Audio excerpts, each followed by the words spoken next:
మహాబలవంతుడు కనుక 33 కోట్ల బలం గలవాడు కనుక మత్స్యవల్లభునికి ధడిల్లు మన కింద పడవేసి ఎదపైన కూర్చున్నాడయ్యా.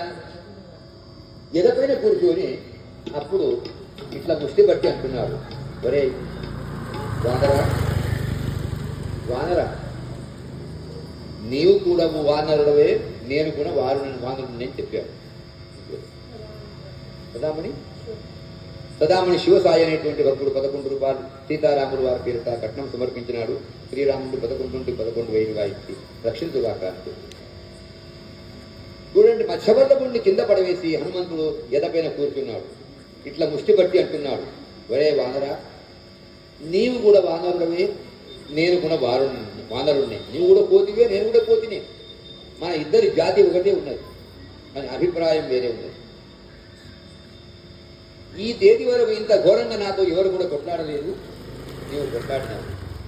ఇదిగో ఈ దెబ్బతో, ఈ ముష్టి దెబ్బతో, ఈ ఒక్కటే దెబ్బ వేయగానే నీ ప్రాణం తప్పకుండా వెళ్ళిపోతుంది.